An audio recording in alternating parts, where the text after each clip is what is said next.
హరిహరులు ఒకే చోట కనిపించేటువంటి ఆలయం.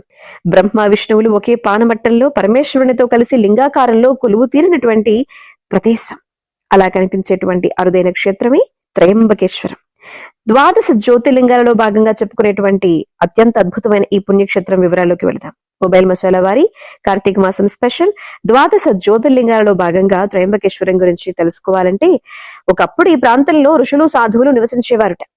సప్త ఋషుల్లో ఒకరైనటువంటి గౌతమ మహర్షి భార్య అహల్యతో ఇక్కడే ఉండేవారట. ఒకానొక సందర్భంలో కరువు సంభవించింది.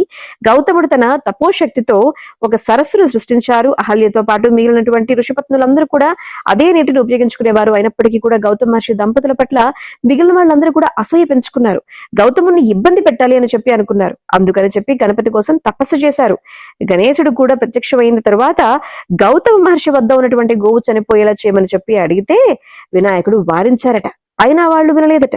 చివరికి వరాన్ని ప్రసాదించారట. కొన్ని రోజులకు పంట చెరలో మేస్తున్నటువంటి తన గోవును గౌతమ మహర్షి దర్భబుళ్లతో అదిలించగా గాయపడి చనిపోయిందట. అదే అదునుగా భావించినటువంటి ఋషులందరూ కూడా గోహత్య మహాపాపమని చెబుతూ పరిహారంగా ఆ ప్రాంతంలో గంగ పారేలా చేయమని చెప్పి ఆదేశించారట. గౌతమ మహర్షి అహల్యతో కలిసి శివుని కోసం తపస్సు చేయటంతో కొన్నేళ్లకు స్వామి బ్రహ్మ విష్ణువు ఆదిపరాశక్తితో ప్రత్యక్షమయ్యాక గౌతముడి కోరిక మేరకు శివుడు తన జటాజుట్టు నుంచి ఒక జటను విసరగా అది ఆ ప్రాంతంలోని బ్రహ్మగిరి పర్వతంపై పడి అక్కడి నుంచి ప్రవహిస్తూ కిందకు చేరిందట. అలా గోదావరి ఆవిర్భావం ఇక్కడే జరిగింది అని ప్రతీతి. త్రిమూర్తులు ఆదిపరాశక్తి స్వయంభువై వెలిసినటువంటి ఈ ప్రాంతమే జ్యోతిర్లింగ మహాక్షేత్రం. ఇక్కడ త్రిమూర్తులు విడివిడిగా కాకుండా ఒకే పానవట్టంపై లింగాల రూపంలో మనకి దర్శనమిస్తారు. అయితే అంత చిక్కని రహస్యం ఏమిటంటే, ఇతర ఆలయాల మాదిరిగా త్రయంబకేశ్వరంలో గర్భగుడికి ఎదురుగా నంది విగ్రహం కనిపించదు. నందీశ్వరుడికి విడిగా మందిరం ఉంటుంది. అక్కడ నందీశ్వరుని దర్శించుకున్న తర్వాత భక్తులందరూ పరమేశ్వరుని చూడాలి అనేది నియమం అన్నమాట.